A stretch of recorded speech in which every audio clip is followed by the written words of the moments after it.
Bom dia, graça e paz. Nós estamos aqui novamente, o pastor Jonathan, nosso irmão Bazotti. Estamos aqui hoje para falar um pouquinho sobre Lídia, outra mulher extraordinária. Eu estava pensando, pastor, né, que quando o Silvio sugeriu o nome de Lídia, né, são apenas 2 versículos citando esta mulher. Né? Eu falei, não vai dar para a gente trabalhar com essa mulher. Né? E é interessante que aí você pega lá o texto, né, quando você faz a leitura com um pouco mais de atenção, a gente vê que realmente, embora nós tenhamos poucos textos em relação a ela, as consequências do pouco que aparentemente ela fez também, né? Eu vejo assim, pastor, é uma coisa interessante, eu acho que já dando até um spoiler, né? Às vezes pequenas atitudes de uma pessoa que tem um peso muito grande, né? Sim. Nos próximos anos, né? Nos próximos séculos, né? Então, eu vejo assim. Mas eu vou aqui começar, como eu faço com o Silvio, né, pastor? Colocando o contexto, né, em relação até chegar a esta personagem, a esta mulher, a Lídia. Né? Uhum. Então, o contexto está lá no livro de Atos. Né? Ele vai estar lá no capítulo 16, a partir do versículo 6. A gente pode até dizer o seguinte, quer dizer, Paulo estava na viagem missionária na Ásia Menor, aquela região que hoje corresponde à Turquia ali, e de repente Deus falou, olha, a porta aqui está fechada, você vai ter que seguir um outro caminho. Foi mais ou menos isso, quer dizer, ele foi empurrado, estava querendo ir, vamos dizer assim, do Ocidente para o Oriente, Deus na verdade falou, você vai ao contrário, você vai aqui do Oriente, né? Não do Ocidente para o Oriente, mas do Oriente para o Ocidente, ou seja, não do sentido Ásia, mas do sentido Europa, digamos assim. Né? E isso está lá em Atos capítulo 6, nos versículos 6 a 10, né? Diz assim lá, essa é a primeira viagem de Paulo, né? E passando pela Frígia e pela província da Galácia, foram impedidos pelo Espírito Santo. Né? É interessante isso, né? Quer dizer, o Espírito Santo abre as portas. Aqui diz assim, ó, foram impedidos pelo Espírito Santo de anunciar a palavra na Ásia. Não é que Deus está impedindo o evangelho se expandir, é que Deus quer dar uma outra direção para ele. Né? Aí continua assim. E quando chegaram a Mísia, intentaram ir para a Bitínia, mas o Espírito Santo não lhe permitiu, ou seja, eles insistem, mas realmente Deus está aqui dando um outro, não é que ele impede a expansão do evangelho, mas ele dá muitas vezes um direcionamento, né, pastor? É uma outra forma, né? Eu costumo dizer o seguinte, meu irmão, a gente tem um plano e eu acho que ser organizado, sistemático é necessário, mas quando caminhamos pela fé em Jesus, e aí vem uma palavra de Deus, mesmo que a gente não entenda muito, na verdade, quando uma palavra é concreta, na verdade, não entendia nada, como Paulo ali não entende nada. E intervenciona na história, né? Isso. Aí começa uma intervenção, e é isso que o senhor falou, eu achei muito interessante, né? São coisas que a gente acha que quase não é nada, né? Mas tem um impacto. Um impacto muito grande, exatamente. E aí aqui. tem um impacto em toda a história. Em toda a história, exatamente. Né? E continua assim, né? E tendo passado por Mísia, desceram a Troade. E Paulo teve de noite uma visão em que se apresentou um homem da Macedônia e lhe rogou, dizendo, passa a Macedônia e ajuda-nos. Né? Então, primeiro impediu ele de ir em direção ao Oriente. E agora a visão, né? Não, você vai, a Macedônia fica ali do lado da Grécia, digamos assim, né? Para o lado ocidental. Né? E continua assim.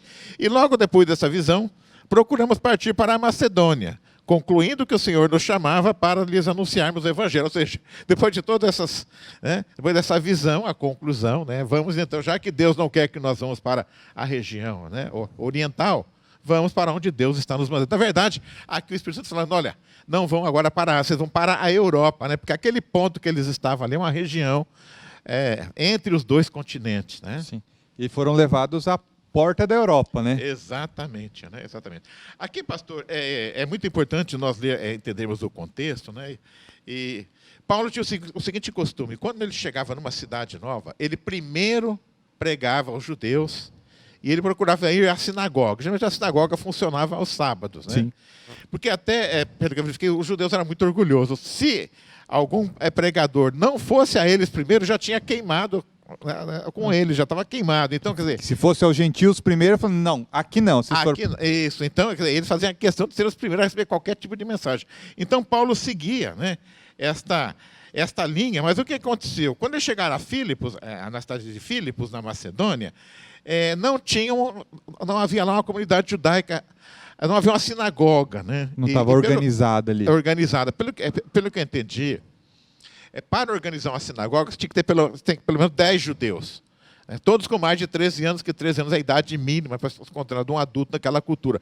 Então, se não tinha uma sinagoga, a gente já pode aqui fazer uma conta, não tinha 10 judeus em Filipos. E, na verdade, eu não estou falando mal aqui, pastor, mas com base que eu conheço, não era tão ruim, porque os judeus realmente atrapalhavam, criavam problemas. Assim, não foi uma coisa tão ruim, mas não havia. Por isso que ele vai pregar para as mulheres.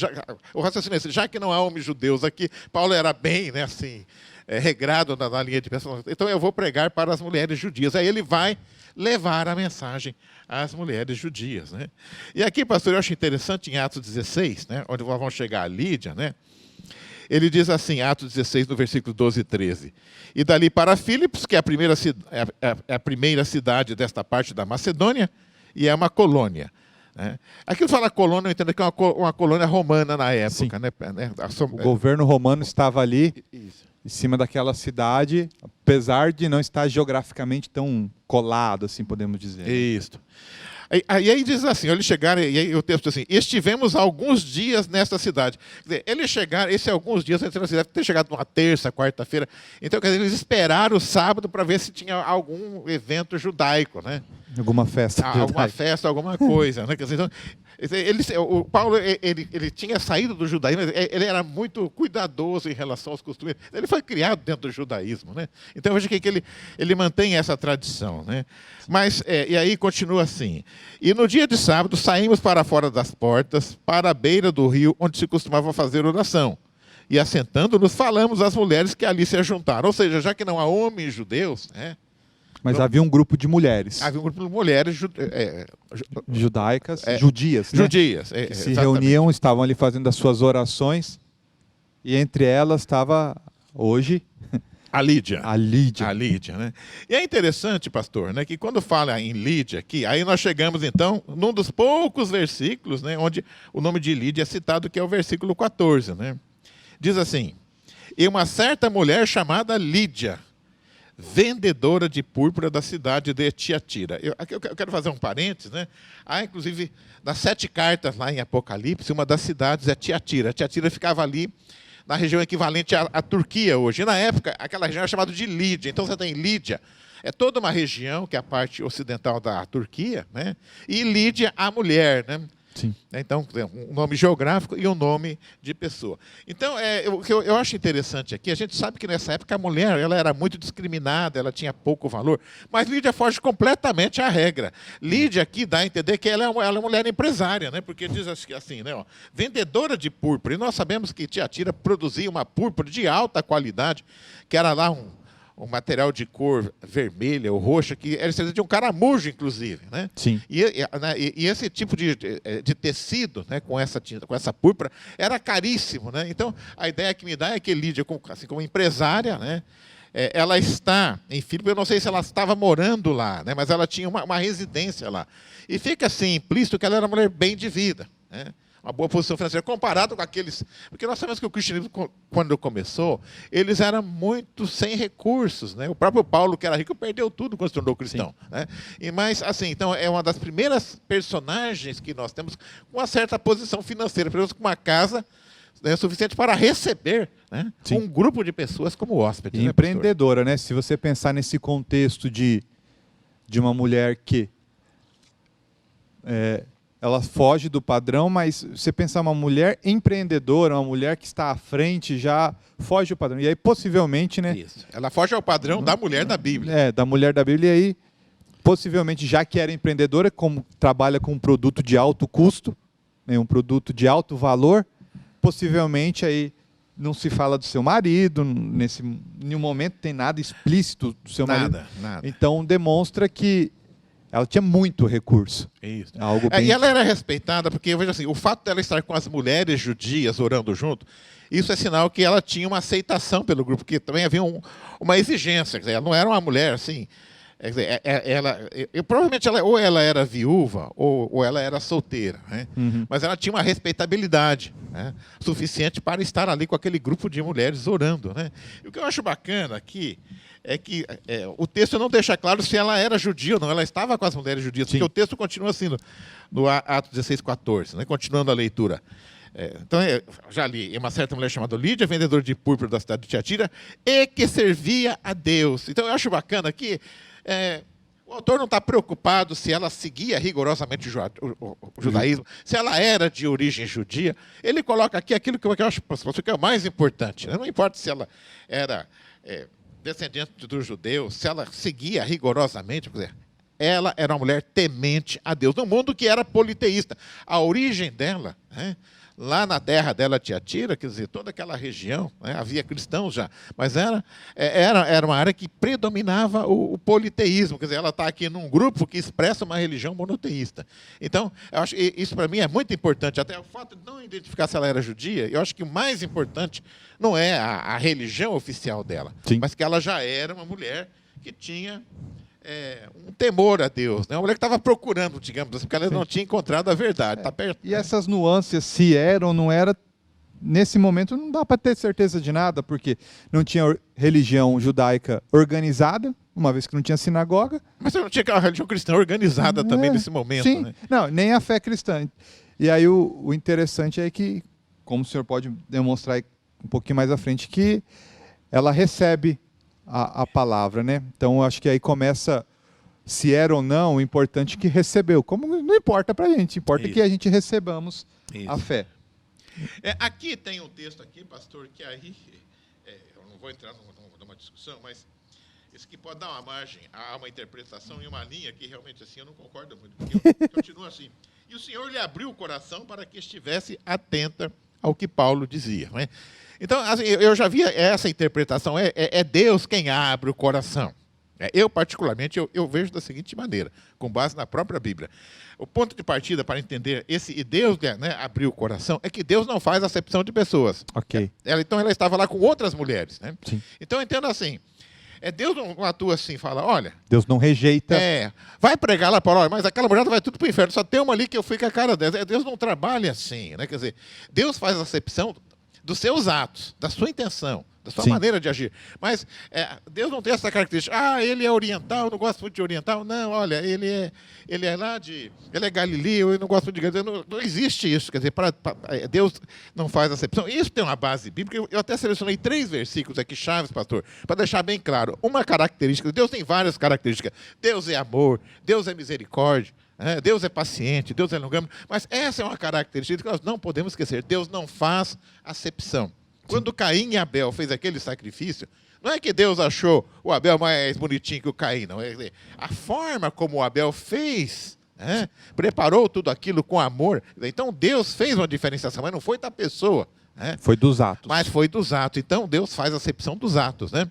Então, eu vejo, quer dizer, eu aqui peguei 3 passagens para deixar bem claro isso. A primeira está lá no próprio Atos, livro de Atos, capítulo 10, versículo 34, que diz assim, e abrindo Pedro a boca, disse, reconheço por verdade que Deus não faz acepção de pessoas. Esse é o primeiro. E é lá para o centurião Cornélio. Deus não faz, mas ele faz. Ele não queria ir lá conversar com o cara. Pai, eu não vou lá não. Esse cara... A mesma coisa que Jonas, né? Não queria pregar. Exatamente. Porque Deus iria...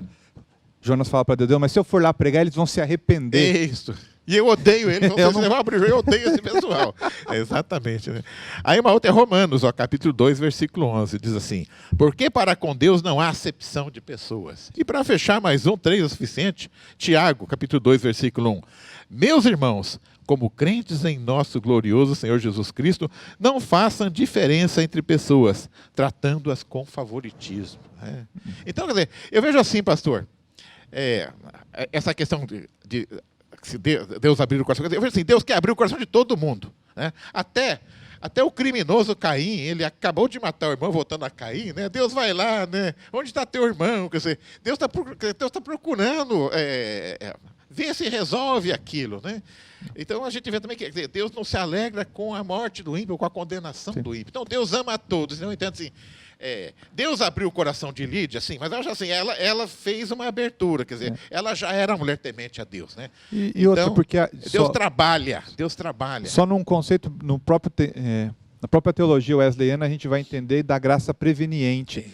a graça que já é derramada, ela já existe. Isso. E a gente vai entender que nós damos uma resposta a ela. Isso. Mas ela é para todos, eu entendo. Sim, mas então, no sentido que ela já está derramada sobre todos. Isso. Então, todos que responder à graça, Sim. que já é derramada, igual a graça, a pregação de Paulo é a todos. Paulo Isso. não vai falar, você bonitinho, como se fosse. Isso. Não, é para todos. Para e aí, todos. não fala das outras mulheres, que talvez até tenha tido uma resposta, mas fala de Lídia. Isso. Lídia respondeu, Isso. se não, nos dias atuais poderíamos dizer, com todos os seus parâmetros, ela veio quando foi feito o apelo para frente. Isso, exatamente. Porque a pregação foi feita a todos. Foi feita a todos. Quem vem? Veio a Lídia. Isso. Eu entendo assim também, pastor. Né? Eu entendo que isso vale não só no individual, mas para uma igreja também. Porque lá em Apocalipse capítulo 3, versículo 20, a carta para a igreja de para a igreja de Laodiceia, né? Jesus diz assim, eis que bato a porta. Aquilo não é mensagem pessoal, lá no texto, ao pé da letra, é para uma igreja. A igreja de Laodiceia, quer dizer, Deus bate a porta. Quer dizer, então você tem que abrir a porta. Então existe uma parte também que cabe a nós, não só aqui no caso Lídia, a pregação de Paulo, mas lá uma igreja inteira que botou Jesus para fora. E Jesus é muito educado, né? E fala, eis que bata a porta. Então eu entendo que Deus abre a porta do nosso coração, mas há necessidade de nós darmos uma abertura para que ele abra a porta, porque ele é educado, né? Ele bate a porta, né? Eu, no lugar de Jesus, naquela passagem ali, eu chutaria e falaria, pô, eu sou dono da igreja aqui. Eu sou o cara. Eu sou o cara. Mas Jesus é Jesus, né? Então, eu acho que ele toma um certo cuidado. Então, no meu entendimento, quando fala que Deus abriu o coração de Lídia, havia nela já uma receptividade. E a prova diz que ela estava ali participando daquela reunião, né, pastor? Então, para mim, isso fica muito claro. Mas o que é mais bacana que eu vejo aqui é que essa é uma mulher que já começa a dar frutos imediatamente, não é, pastor? É que nem filhote de cavalo, não sei se fala assim, nasce, depois que a égua come ali a placenta, já levanta e sai correndo, né? É assim que é a Lídia, ela nasce e já sai, ó. Isso, exatamente, ela já começa a dar frutos, né? Porque no versículo 15 de Atos 16, vai dizer assim, e depois que foi batizada, ou seja, ela aceitou, ela foi, acho que já está, eu tenho a impressão que como a pregação foi na beira do rio ali, ela falou, vamos já aproveitar aqui, né? É um empresário, já tem esse pessoal que é empresário, eles são muito assim, né? Vamos fazer. Sim. Então, e você vê que no livro de Atos você vai ter muito isso, né? De conversão e já batismo. É isso. Então, porque o batismo é o sinal físico, né, daquilo que está no coração. E ali, quando você vai perceber no livro de Atos, quando os homens e mulheres maravilhosamente respondem à fé, eles falam, é verdade. E se é verdade, então eu vou para o batismo. Isso. E poderíamos dizer, se alguém que nos assiste se batiza ou não, se é verdade no coração, o batismo é só evidenciar aquilo que já existe. Isso mesmo, é um sinal da graça, isso mesmo. Sim. E aí é interessante, ó. E depois que foi batizada, vírgula, ela, né? E depois, e a sua casa. Eu entendo assim, ela já foi na beira do rio ali, já foi batizada. Ela falou, peraí, vamos lá em casa lá, que eu tenho lá uma turminha lá, eu tenho lá meus sobrinhos, né? Era viúva, tem meus filhos, né? Sim. Vamos. E aí, logo em seguida, e a sua casa, né? Então, e depois foi batizada ela e sua casa. Aí contou assim, nos rogou, dizendo, se haveis julgado que eu seja fiel ao Senhor, entrai em minha casa e ficai ali. Aí assim, e nos constrangeu a isso. Quer dizer, a ideia é que deu assim que eles nem estavam querendo ficar lá, né? Mas ela. E aqui a gente vê novamente aqui, quer dizer, um coração hospitaleiro, né? Sim. Mas aqui é até um pouco diferente. Nós costumamos ser hospitaleiros, professor, que nós já conhecemos há muito tempo. Sim. Ela tinha acabado de conhecer, né? Puxa, pô, esses caras aqui. Eles não são daqui, eles são judeus, né? Eu sou lá de Tiatira, né?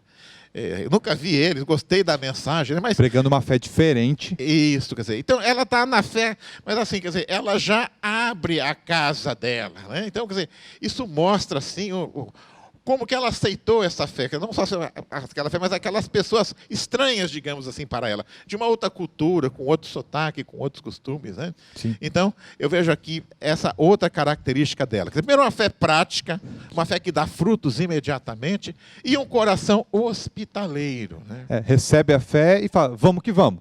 Não dá tempo. E aí ela hospeda a fé no coração E da mesma maneira, e aí que é legal, que talvez às vezes a gente não entende no nosso contexto, é que ela deixa a hospitalidade, mas ela deixa os seus bens a serviço do reino. Isso. Porque ela está recebendo Paulo. Se Paulo ali, eles queriam estar ali, eu não sei, mas penso eu que eles eram missionários. Eles, não sei se vão, mas chama de novo, porque a gente não tem para onde ir. Tipo, para onde iriam, né? E ficam lá. Então, ela coloca, ali ela está sendo hospitaleira, mas ela está servindo a Deus com os seus bens.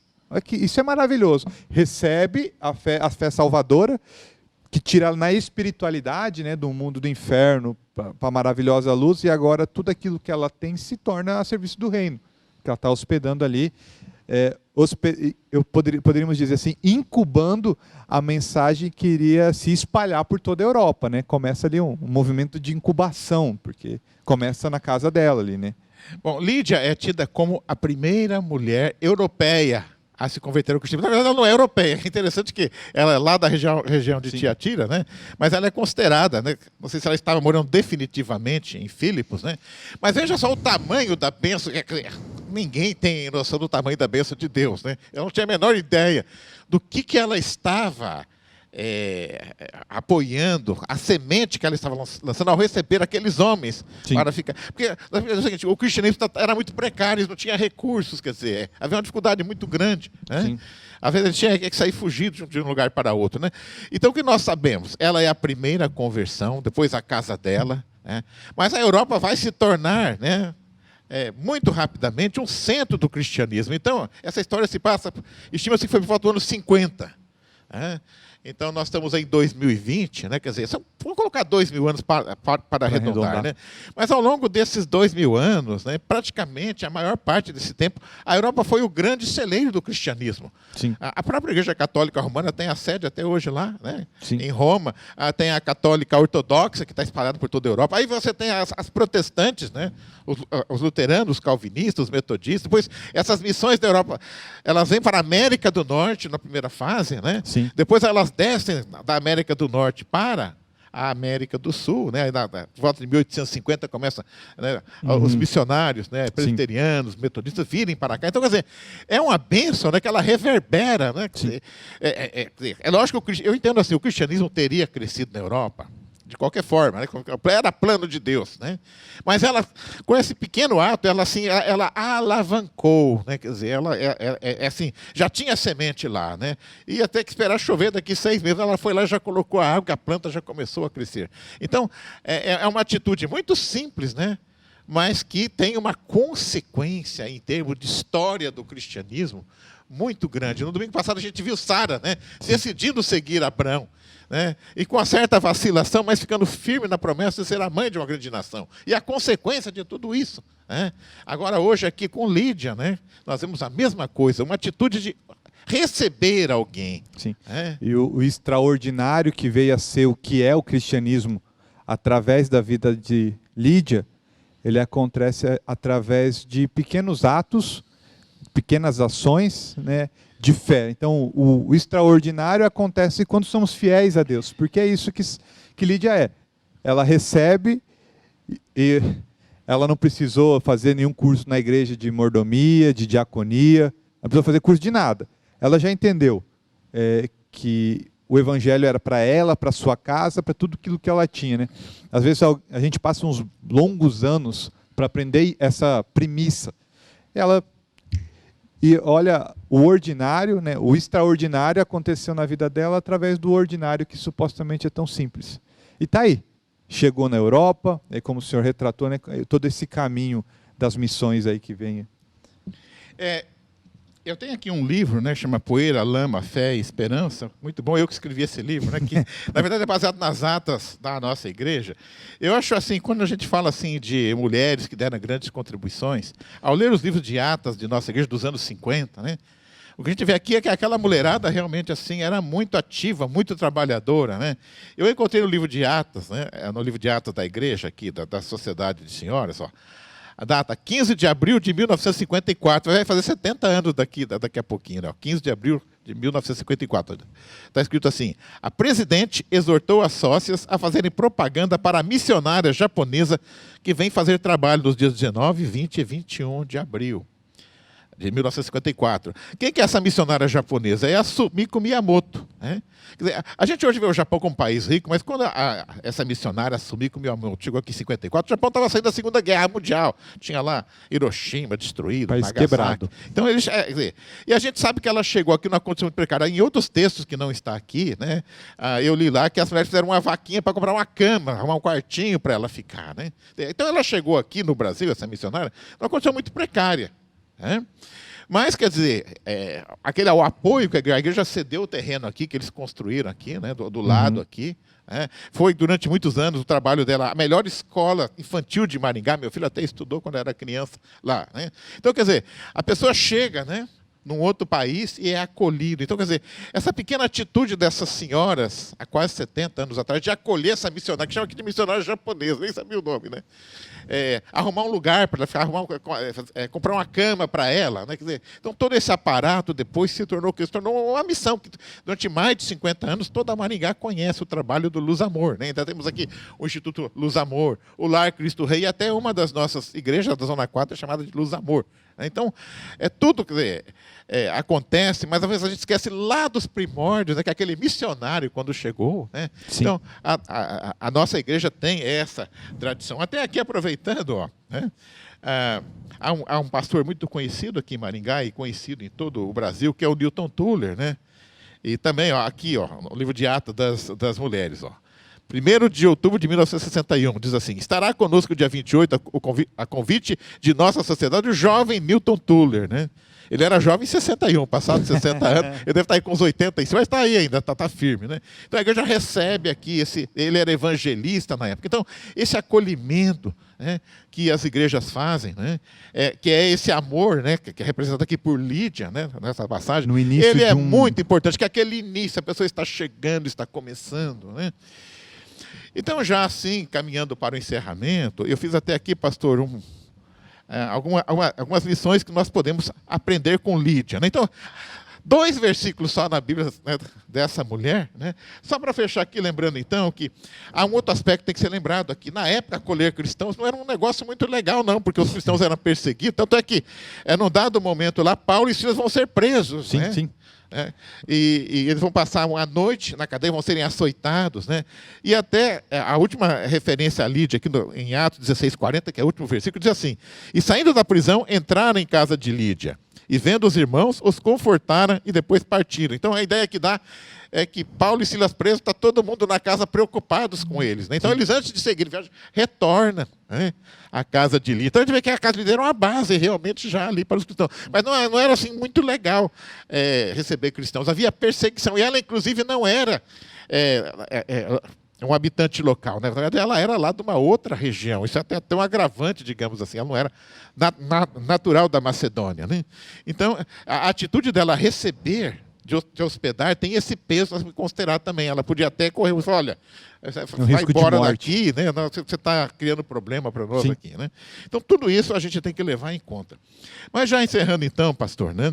Eu vejo aqui então, as lições que nós podemos tirar dessa mulher. Primeira, uma pessoa à procura da verdade. Não fica nem muito claro se ela era judia, mas ela estava procurando alguma coisa ali naquela reunião. Então, é aquela pessoa que está procurando. Existe um ditado de quem procura acha. Acho que isso é válido para quem está procurando a Deus. Deus já está querendo achar a gente. Né? Então, se alguém está procurando Deus, pode ter certeza que vai encontrar. Né? Então, Lídia procurando Deus, ela vai ter esse encontro, né? Essa experiência do coração aquecido aqui, né? Ao ouvir a mensagem de Paulo. Né? E aí, então, quer dizer, o segundo ponto que eu acho importante é a receptividade à mensagem. Né? Cristo bate a porta do coração, mas tem que haver uma cooperação. Deus abre a porta, mas você tem que deixar uma frestazinha para ele dar um empurrãozinho. Sim. Né? Então, a receptividade à mensagem é uma outra marca dela. Né? E outro ponto importante, quer dizer, após encontrar a verdade, após o coração estar aquecido, já começa a dar frutos. Ó. Primeiro ela fala: ó, eu quero ser batizada, batiza ela. Eu quero que batize a minha família também, quer dizer, já leva a família. Né? Então, e depois o terceiro passo, que é a hospitalidade. Né? Uma marca muito clara, né? Hospitalidade é uma marca ferrenha dela. E até aqui, Paulo, a palavra usada aqui é e nos constrangeu, quer dizer, não foi, olha, nós estamos podia ser assim, olha, nós estamos sem ficar, você tem a ideia de algum hotel aqui na cidade, tal, aquela de João Sebastião, não é isso não, eles foram constrangidos, ela deve Fica aqui. Fica aqui, exatamente, então, uma hospitalidade, né, aliás, uma hospitalidade que leva até um desgaste para a pessoa, não era muito legal hospedar cristãos naquele momento, né, então ela conduz a família à fé cristã também, e finalmente aqui, né, volto a dizer, né, a coragem de assumir a fé em tempos de perseguição, até riscos financeiros, né, porque Sim. ela podia até perder o negócio dela Sim, lá. sim. Né? Então, fazendo um balanço, né, pastor, embora nós tenhamos poucos textos em relação a essa mulher, Sim. a conclusão que nós chegamos é que ela faz jus a fazer parte dessa galeria, não a galeria de Hebreus dos Heróis da Fé, mas a essa galeria de mulheres extraordinárias que nós estamos selecionando para apresentar aqui em nosso domingo. Até porque pouco se fala dela, mas muito se vive, né? É que nem poderíamos chegar numa casa que está toda arrumada. Falar, mas quem arrumou? Alguém arrumou, né?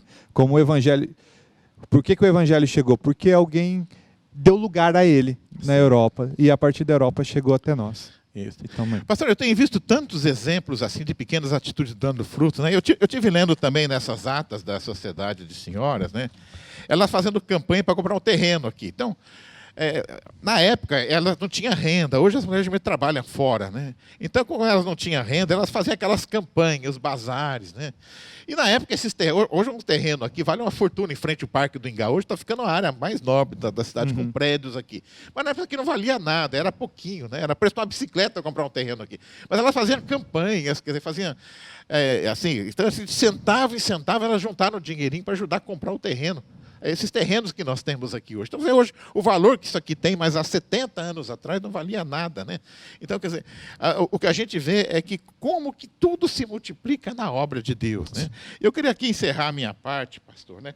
Eu acho assim, nós temos muitas Lídias na história da nossa igreja, né? Pai Sandu tem lá, né? Há também muitas pessoas que contribuíram, né? Sim. Para começando com a dona Anita Cordeiro, que é uma referência para nós adultos, mas há muitas pessoas que contribuíram e que nós não sabemos o nome dela, mas eu quero encerrar aqui com Hebreus capítulo 6, versículo 10, para lembrar daquelas Lídias, né, que não foram citadas em lugar nenhum. Né? Em Hebreus capítulo 6, versículo 10, diz assim: porque Deus não é injusto para se esquecer da vossa obra e do trabalho de amor, que para com o seu nome mostrastes, enquanto servistes aos santos e ainda servis. Né? Então, a Lídia tem o privilégio de ser lembrada. Muitas não serão lembradas escrituralmente, mas Deus não é injusto para se esquecer delas. Trabalhou com amor, certamente o Senhor lembrará delas. E deles também, né? Isso, exatamente. Né? Então, vamos encerrando aqui. Um bom domingo para todos. Né? Gente, e estaremos com vocês no próximo domingo. Né? Não perca aí. Não vou falar do tema aqui, pastor. Vai ficar em segredo. Eu só vou agradecer esse tempo de estarmos aqui juntos. Na semana que vem, o pastor Silvio já volta. Muito obrigado. Deus te abençoe. Amém, amém.